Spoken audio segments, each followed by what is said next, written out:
I'm Vin. I'm Sori. And, drown in sulphur and epilogue to the arrogant. For timely topical political commentary, you can hit us up in Middle America with Vin and Sori. You take it away. So, if you want to have a song reaction done by us, like what Daniel did to get this song, you can either jump on Patreon for as little as $1 a month, and you can join an alliance, and it's like a group of people that kind of are like-minded with you, and you guys influence the songs that we listen to. Daniel, however, did another Patreon route, which is you pay $125 to get your song reacted to, and it gets directly put on our list, and that's why he picked Drown in Sulphur, an epilogue to the arrogant. So let's see what his song is all about. I need the cord for this headphone there. All right, let's do it. And here we go.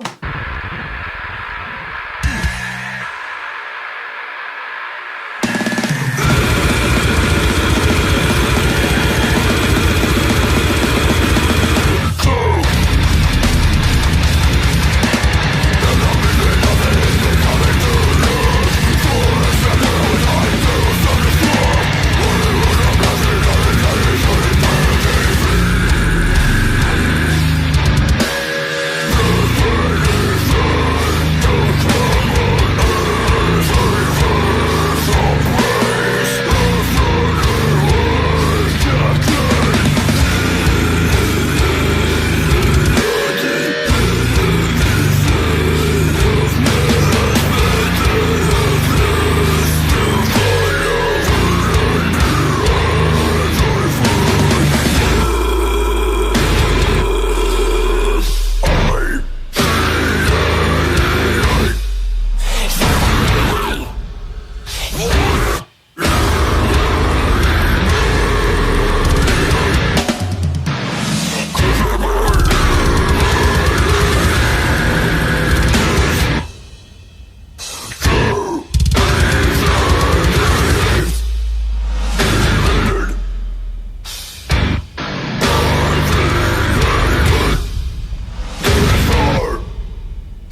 don't think you're gonna like this song too much.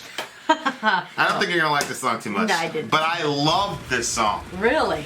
This Why? is very, very avant-garde-ish.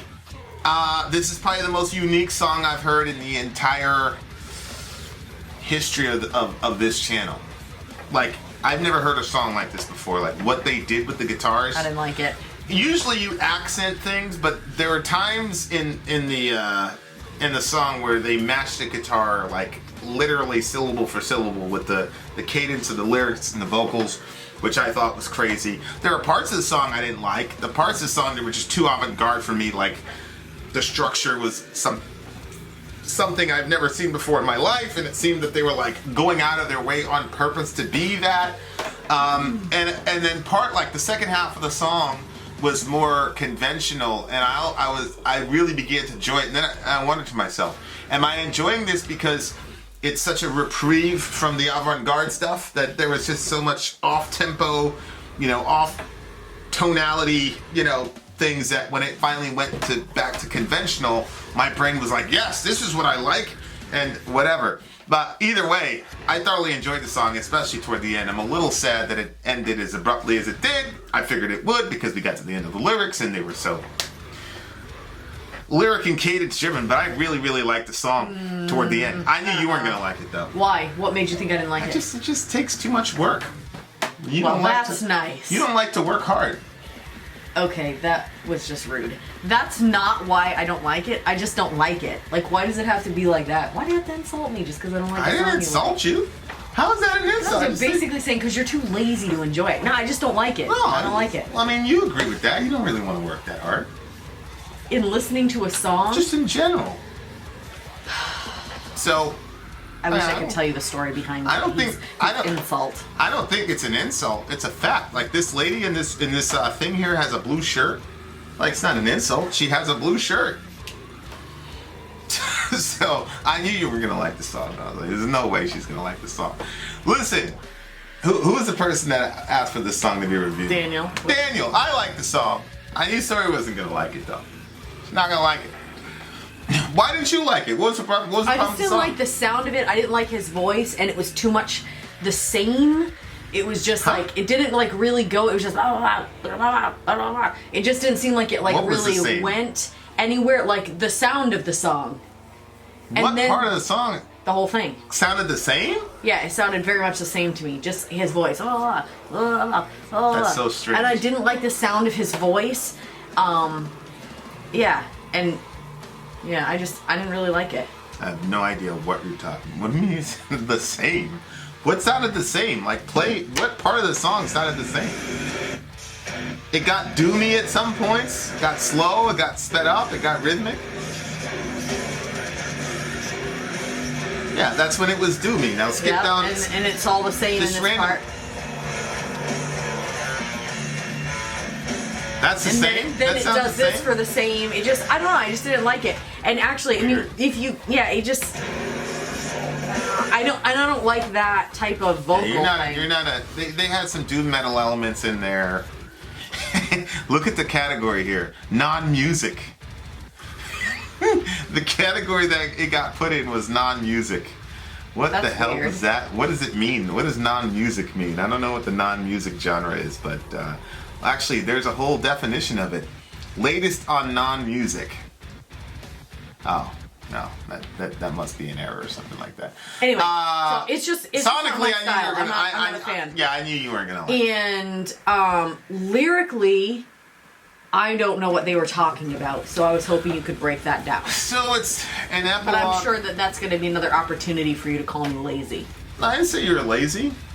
I didn't say that. Well, let's let the people decide. I just said that it was too much work. We'll let the people decide. That doesn't mean you're lazy. I don't think you're lazy. You just don't like to work very hard. That's not the same thing. But the distance between us is becoming too long. What do you mean?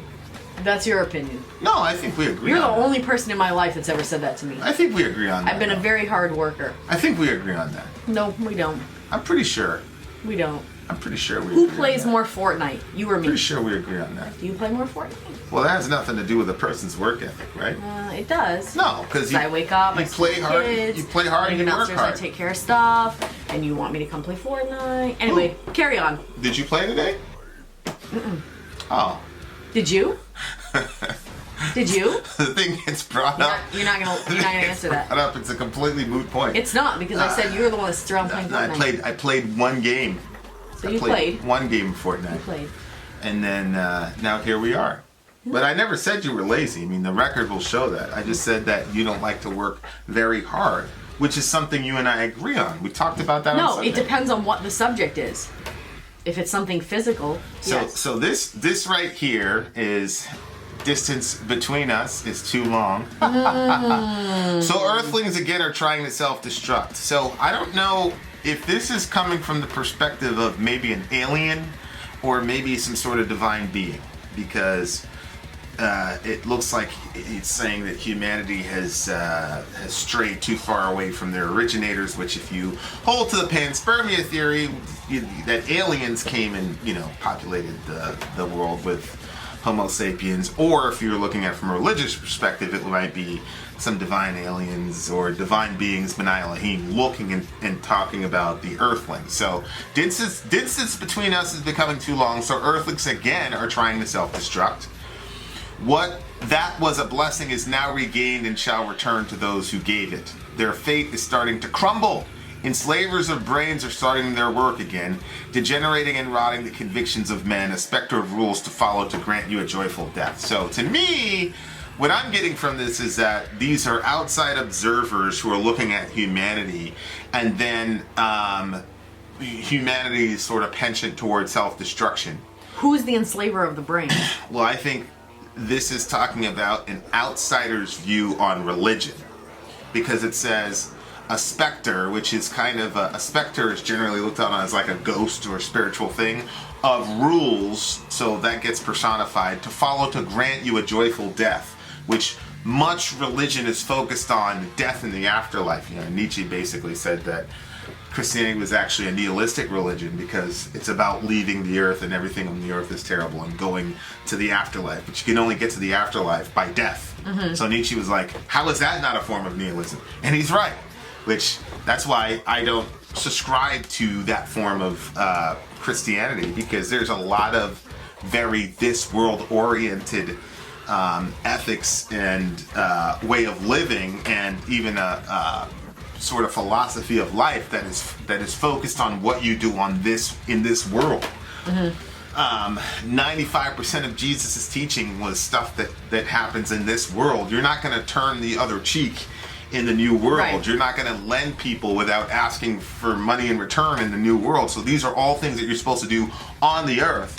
But so much of religion is focused on death and what happens after death, and it's like your life here is almost incidental to the real show, which is what happens in the afterlife. I've seen their light. Right. Would add to that, yeah. Okay.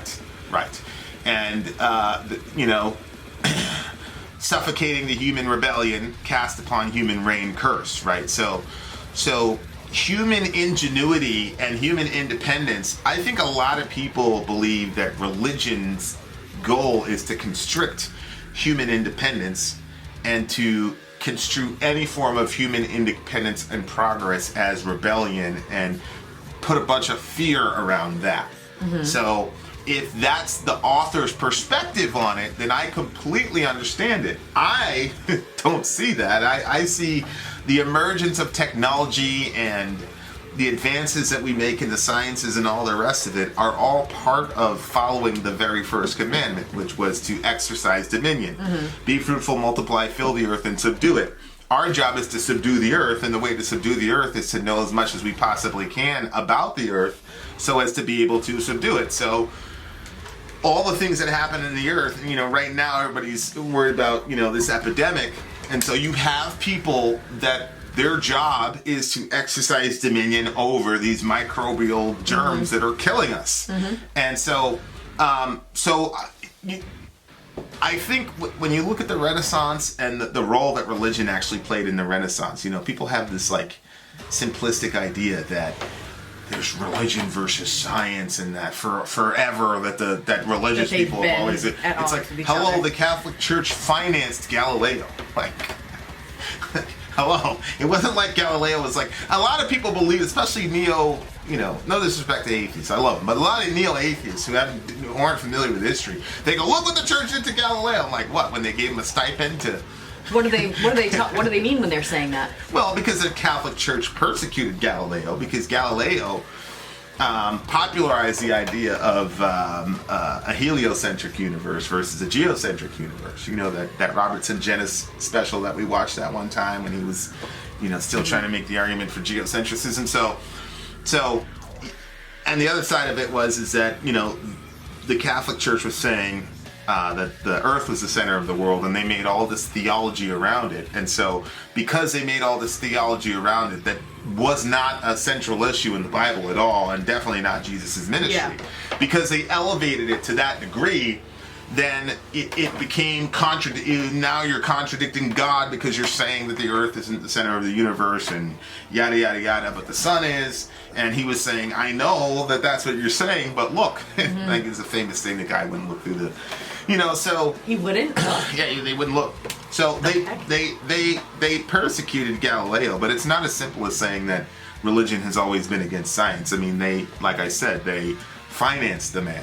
You know what I mean? Yeah. So it's not that simple. So... as a matter of fact, it's actually classified as heresy almost if you do not believe in the possibility of extraterrestrial life forms, because you are then limiting God's creative power, and you can't do that as a good Catholic. So there isn't this fear of science and the sciences in religion as a universal principle. That's just not true. I mean, a lot of these guys, whether it's Erasmus, for example, who was, Luther's main opponent, he was also he was a published scientist, and the guy had invented the same thing with Alexander Newton and all the rest of it. So this conflict between religion and science is mythology when you actually look at, history, especially history in the Western world. Of course, and my Muslim friends will say, hey, what about us? Yep, the Muslims also made tremendous advances in the sciences and in mathematics and yada yada yada. So it's just not true that if you have a religious mind that you're automatically going to be anti-science. However, there's a lot of mainstream fundamentalist Christianity that does present that dichotomy, and does present the dichotomy between faith and reason, and puts them on completely different planets, and makes no attempt to marry them or even to argue that one leads to the other and all the rest of it. So I get it from this perspective. That's how I am interpreting it, that this whole fear of knowledge and fear of human advancement. I think he's probably generalizing all of Christianity or religion into. And it's all about nothing in this world matters, and none of that's important, but hey, have a good death, have a good afterlife. And you know what? I would say that is a caricature of Christianity, but on the other side, we can't blame the atheists when we present the caricature. That's what we presented to people, and we haven't continued the tradition of Augustine or Gottschalk or all these other guys who were intellectual giants. We haven't, we've presented a very, anti-intellectual Christianity. So of course, if that's the nearest proximity to them, then they're gonna be. It's not the atheist's job to go look up, Gottschalk or Thomas Aquinas. That's not their job. Right. Right. So if that's all we're presenting to them for the last 50 years on the media, well, what do you expect? What do you think people are going to say? Yeah.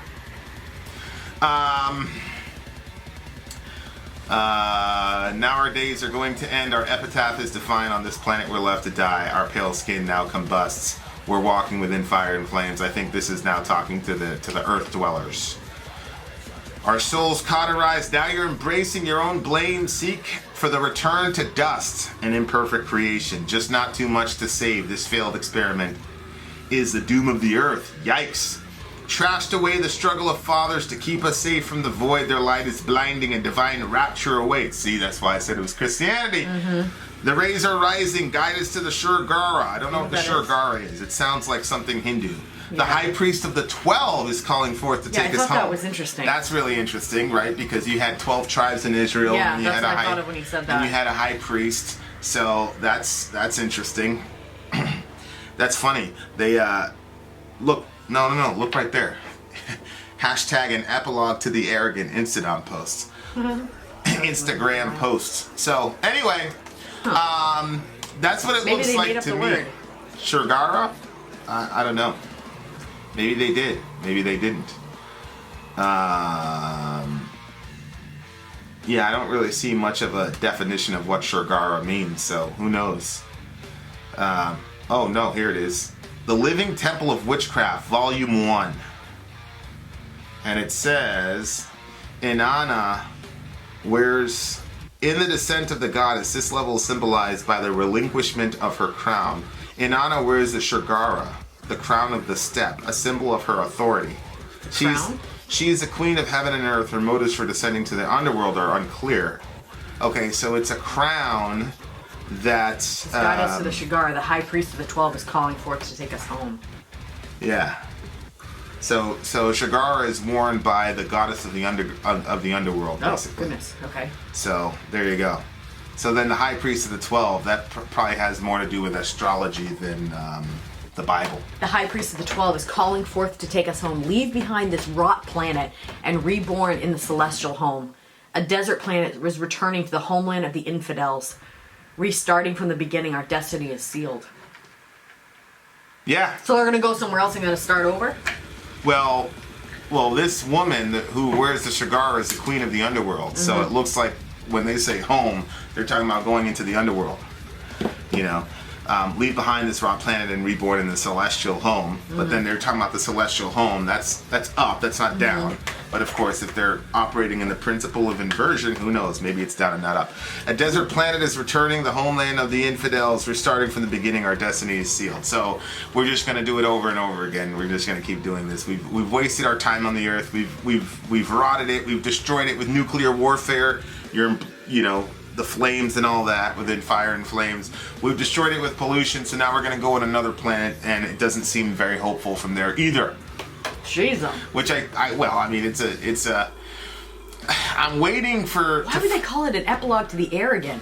Well, because an epilogue is the closing chapter of something. So it's our own human arrogance that has destroyed our planet, I think is what he's saying. And whether or not you put religion in the mix or not, that's just another outgrowth of human arrogance. Yeah. Because I've heard people say, like, you think if there really was a God that he'd care about you? You're a little dot on a little dot in a sea of dots. Mm-hmm. Which I agree with, and I do believe he loves me very much. Probably more than he loves you. I don't think that makes me arrogant, though. I just think that it is a mysterious question, and Psalm 8 starts off that way. What is man that you care for him, the son of man that you think of him, yada, yada, yada. So there's that. So anyway, I really, really like the song. I thought it was the most unique song I've ever heard in my life. Is it a song that's gonna be on my on a repeat? No, I'd have to be in a certain type of mood to listen to this song. Because there are some times when I get really. Most of the time, because I'm a post-millennialist, I have such a hopeful, almost Pollyannish view of the future, which is one of the reasons I can say things like, I don't believe that Pelosi or Trump wants to destroy the country. I don't believe that they want to do that. So most of the time I have a very, very Pollyannish view of human beings, but there are times I'm like, I hate humanity. And when I get in those moods, I'm going to listen to this song. There you are. Oh. What do you give it? It's a 5 for me. I knew you were going to do that. It's a 9.6 for me. I think BM Fan needs to text me BM Fan, text me some of these avant-garde bands that you listen to, because you're the first one that was a Death Spell Omega. He's the one that introduced me to that. I wonder what BM Fan. Hey, look, when you see this, text me, because I want to know what your opinion is of this song. Matter of fact, I'm going to text you. It's 11:58. I think I'm going to do it. I'm going to do it anyway. I'm going to text you right now, and I'm going to ask you to make sure you check out the Underground song, because I want to see if it's. Check the Underground song tomorrow. And it's 11:58 BM Fan, so I still called you within the day. Alright. Okay. There we are, dear listener. Vin out. Sori out. Gone. Now we really will see.